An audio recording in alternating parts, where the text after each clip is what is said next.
Hey kindergarten, this time we're going to finish up our quilt design that we're making.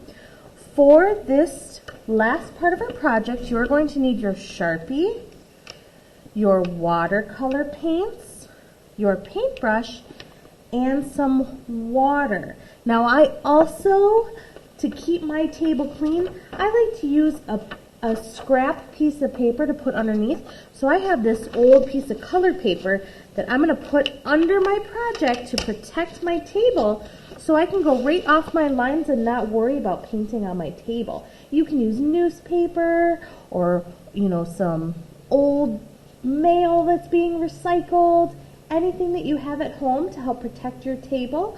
You want to put that underneath if you have something. Otherwise, just make sure that you clean up your table when you're done so that you don't leave a mess, okay? So, go ahead and get your supplies, pause the video, come back when you're ready. You're going to need the watercolor paints, water, Sharpie, and paintbrush. Now, I'm going to first take my Sharpie, and quilts are beautiful blankets that are sewn together with different pieces of fabric. So we're going to make each of these boxes look like it's a different piece of fabric that's been sewn together to make a quilt. So I got to sew them together today. So here I'm going to use my little tiny dashed lines, and I'm going to go right along the edges all around. And I'm going to go kind of fast, but I want you to take your time, and you're going to pretend like you are a sewing machine, and you're sewing right along your edge, going slow, making nice, neat dash lines. I should have pre-done some of these so you didn't have to watch me do all of it. But you're going to go all the way around your edge and sew your pieces on.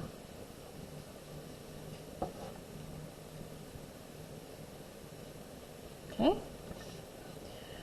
Go ahead and make sure you pause the video so you can come back to it. Once you've sewn all of your pieces on with your little dashed line, you're going to be using 4 colors today. You cannot use the 2 colors on the end, so black or brown, but you can use the colors in the middle of the rainbow, red, orange, yellow, green, blue, or purple, okay? But again, we're only using 4. We want to make sure that when we paint, though, that we can see our crayon through the paint. So you don't want to use a lot of paint, and I know some of you may have not used it before. How we use it is we're going to first get some water. Here, I'll put this on here so you can see. I get water in my brush. Now, I don't want to tap that water out because I need that water to activate the paint. It turns into paint water, and I'm going to paint with it, okay? So I'm going to dip in. I'm going to choose my color. I'm going to start with yellow, and I want to try to keep my paints clean, but as you can see, my yellow has a little bit of green in it, so it's a little dirty. Now I'm going to add a little bit more water just because it's not really working yet. There we go. Then I'm going to dip into that. See how I'm not digging into the paint? I'm just barely boop, touching it.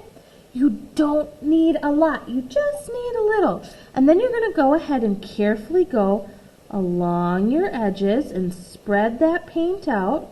You can go right off the edge if you have something under your paper, and make sure that you're getting all of the white spots, taking your time. I'm going to go along my edge first. Once you run out, you dip in the water, you dip in the paint, and you keep going. Notice how I did not have to dip very much. I'll do it again. Water, paint, and painting the square. Okay. I'm going to go around my edges first, and then I can go back and paint in the inside.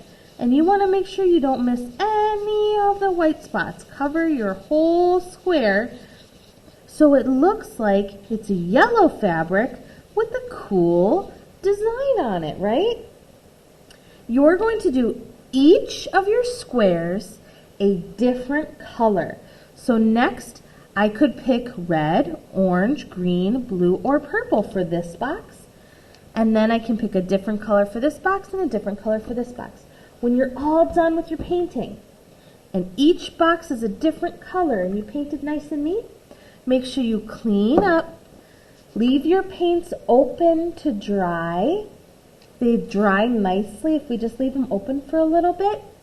Make sure you rinse out your brush good and put it back in your container.